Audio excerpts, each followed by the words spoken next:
Hey guys, welcome back to another episode of 0 to 60, and the diff is in. Now, I put it in just before. It was all pretty straightforward. I don't have a transmission jack, so I improvised with the safest thing I could think of. But yeah, I managed to get it in, get it mounted up. A couple of you guys did actually warn me about making sure I line the spline up on the drive shaft, and I did do that first. And yeah, it all went in pretty good, and having that broom there, I don't know why it worked so well, but positioning the broom handle in different parts of the diff lined everything up perfectly, and it was actually much easier to put in than it was to get out. So that was wicked. Really appreciate the help. Now, a couple of guys did mention, and I'm sure you guys are right, I've put the seals in the diff too far. Now, that was a bit of a concern when I saw those comments. To give you guys, I guess, an understanding on what I did, these are obviously out of the other diff, but all I was doing, I could see on that spline shaft output thing there where the seal had been rubbing on that part, and all I did was try and line the seal up with the marks on these here. So I may have gone a bit too deep, but I was concerned about this face here rubbing on the seal. You can actually see there where this one's been rubbing on the old seal. I thought that friction might be an issue, so I wanted to get clearance from that and line that up. But you guys could be right, I may have put the seals too far down in there. So what I did first thing this morning, I actually filled it up with oil while it was still on my expensive bench over there, and I actually put the diff on its side like that and left it for about 2 hours to see if any oil would come out of those seals, then switched it for about half an hour, and we didn't get any oil leaking out of the seals yet, but it is definitely something I'll keep an eye on just in case that is an issue, how I place those seals. Yeah, hopefully we're all right. Now, like I said in yesterday's video, this is a very unknown process with this diff. I don't know anyone that's got a clutch diff in their 335. I don't know anyone that sells these clutch diffs for 335s. And I've never fitted a diff before, so it's going to be an exciting 10 minutes. I guess I'm going to lower it down. Everything looks fine that I can check. I have Loctited the axle bolts, which is what this moisture is here. I put Loctite in the actual flange, and then as it's threaded the bolt through, it's just pushed a bit out. And I've also Loctited the main nut there, so fingers crossed we don't have to take it out again, and it should be good to go. Yeah, no oil leaking from anywhere, so my silicone RTV has worked. Fingers are crossed. All right, let's lower it down and put it in gear. That's the handbrake, obviously. We'll put it in gear, spin it up, and see if we get any scary noises. Okay, I have found the key. Let's start her up and see what noises we get.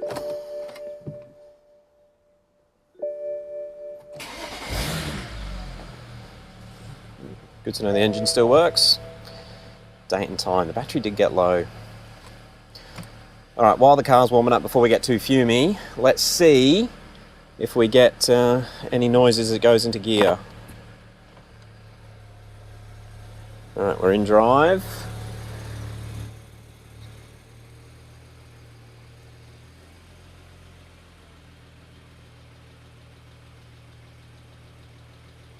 No strange noises from the rear end.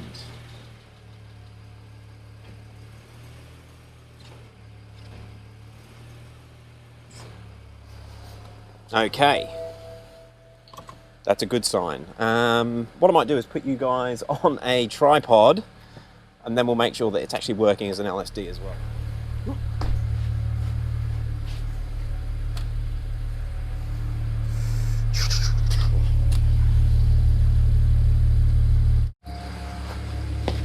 All right, you'll be able to see both wheels, but I won't, but we'll just let it turn over.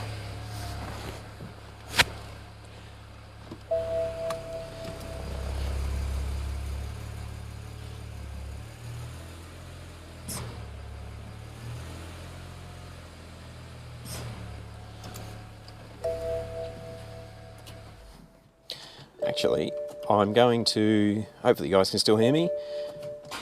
Oh, no, don't do that. We want to put it in neutral, handbrake off, and just spin the wheels. We get no lock. That should be right, because it should only lock when the diff is engaged from the tail shaft.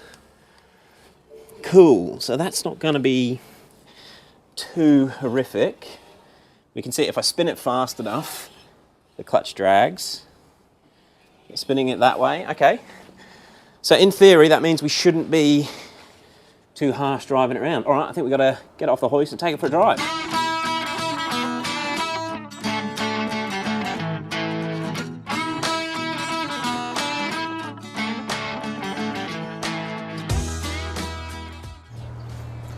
Well, even though she's dusty, she still looks good. All right, guys, so now, again, I hope I've made it obvious that it's a bit unknown what we're doing with this diff, what I'm doing with this diff. So, first thing we're going to do is just see if we get any bad noises by doing some tight figure of eights on the racetrack out the front, just so that the diff's not under any massive load. And just see if it chatters or if anything bad happens. Oh, my boot's open.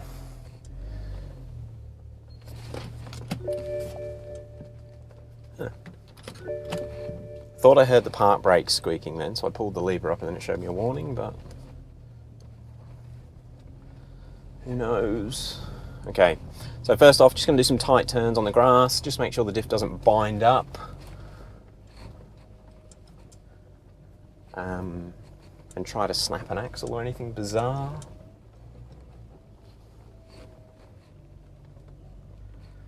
Full lock to the right.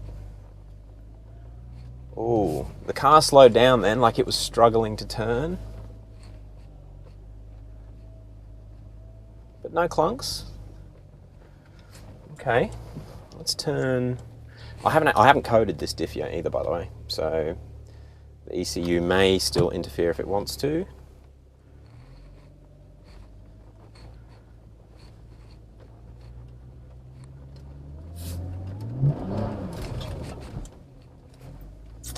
Hard to tell if that was two wheels. How can we test this without looking like an absolute hoon? What I might do, I might grab Dave and I'll get him to film and make sure both wheels spin. Give me 2 secs.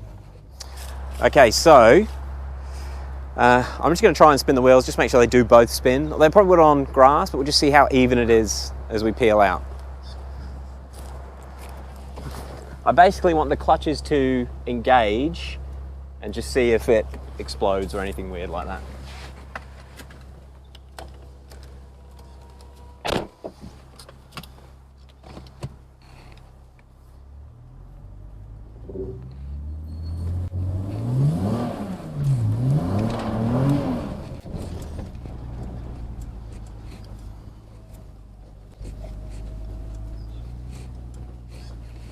Did it look even? Yeah, but it would have done that, I think, with the open diff, I reckon. That's all right, as long as the clutch is locked. All right, I'll take it out on the road and put it under some load.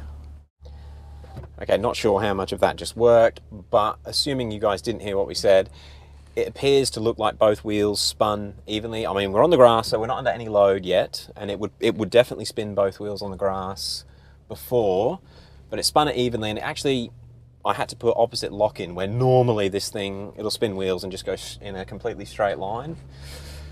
So, let's, I'm not just going to thrash it on the road actually, I'm just going to drive it sensibly, and we'll just make sure we don't get any funny noises or any whines.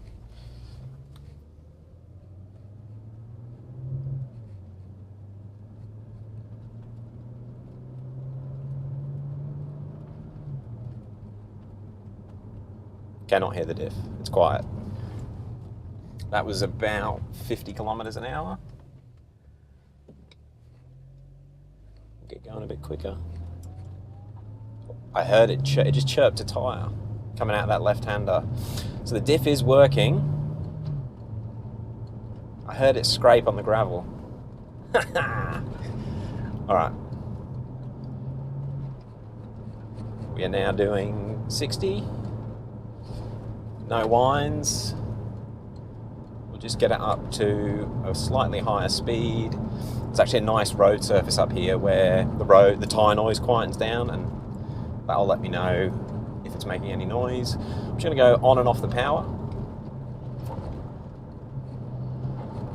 No clunks, which is good. I think it might have worked. So we're now doing 70. No noise from the rear end.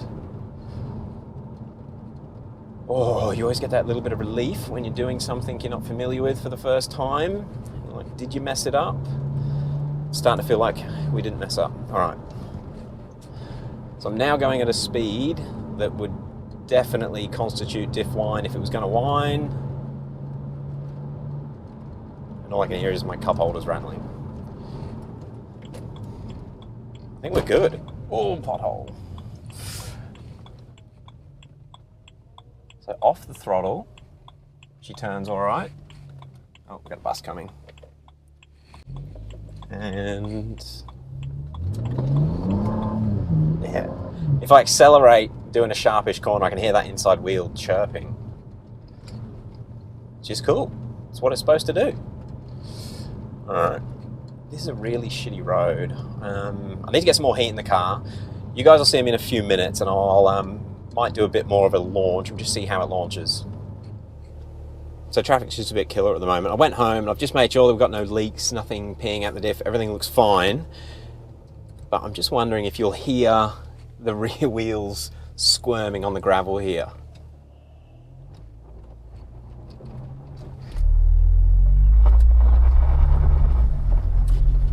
Yeah, the diff is working. I'm a bit chuffed.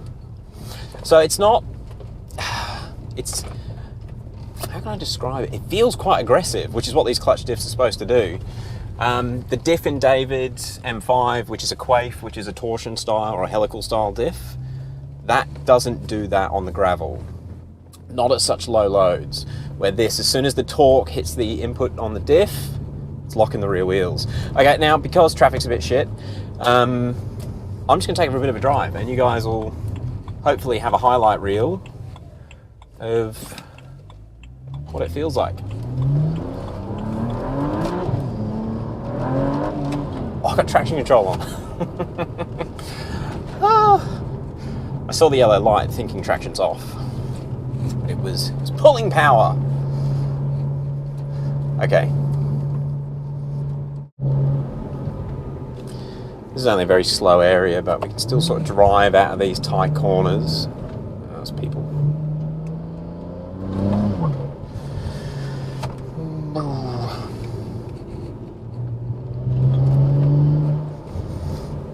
Okay, the car is steering differently.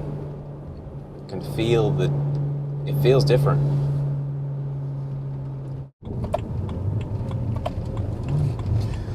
Alright, let's give it a bit of drive out of this corner and see what she does. We're in first gear, boost limited to 10 PSI.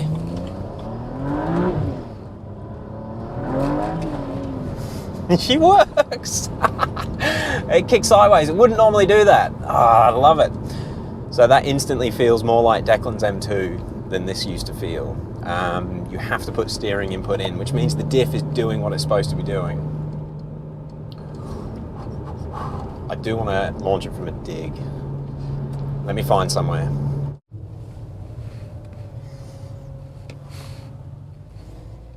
Okay, from a dig. Still spins up really easy. But not in second and third. All right, that's interesting. And I can see a hell of a lot of dust. So that's why it spun up easy. There was a fair bit of dust on the road.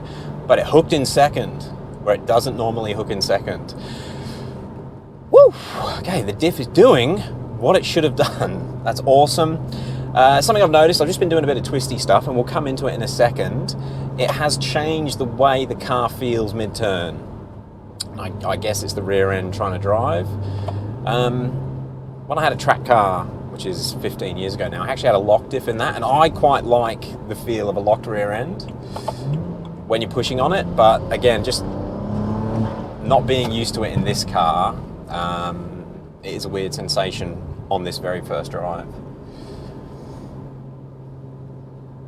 Guys, right now it's looking like the second-hand diff has worked.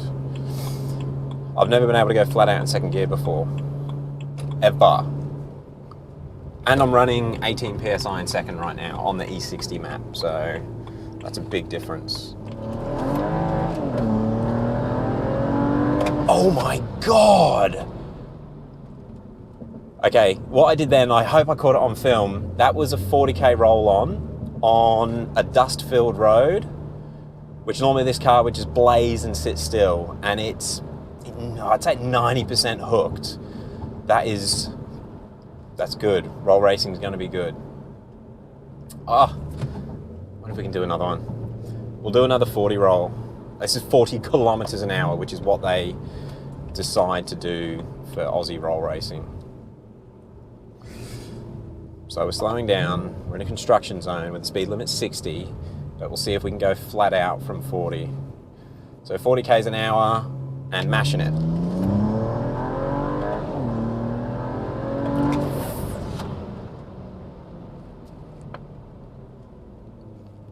It's fast.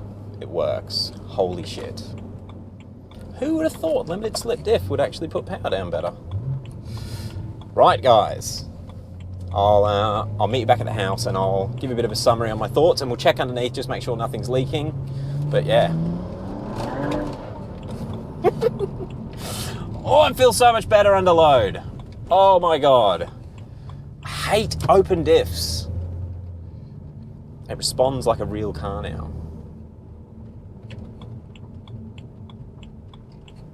So I think I'm going to call it a win at this point in time. Now we need to do some proper hard load testing, which I'll get the draggy out and we'll actually measure some 0 to 100 times and see if it's genuinely improved the acceleration and it's not just in my lovely little head. But yeah, so far I think we're so good. Now, as I mentioned before, as we start to go out for the drive, this car has not been coded for that diff, and a couple of guys have warned me about the rear brakes going crazy.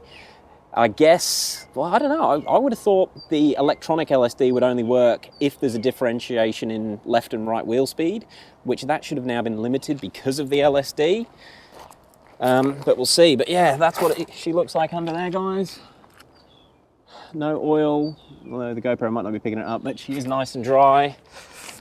We've lucked out. I think it's going to work. It is definitely aggressive, and as I mentioned, well, I think I mentioned one of the clips, long sweeping corners, the car feels definitively different, but it's probably going to be a lot faster at accelerating around corners now. I'll get used to it over the next couple of days, and we'll probably have a proper 0 to 100 test, an old-fashioned 0 to 60 episode on this car later in the week. Yeah, and we'll see if the $15,000 I've spent on it now actually makes it much faster. All right, guys, look, thank you very much for watching. Thanks to all the guys that subscribe to the membership options. You guys are fucking legends. We really appreciate it. And yeah, we'll catch you tomorrow for, I think, a video on logging Dave's M5. Peace.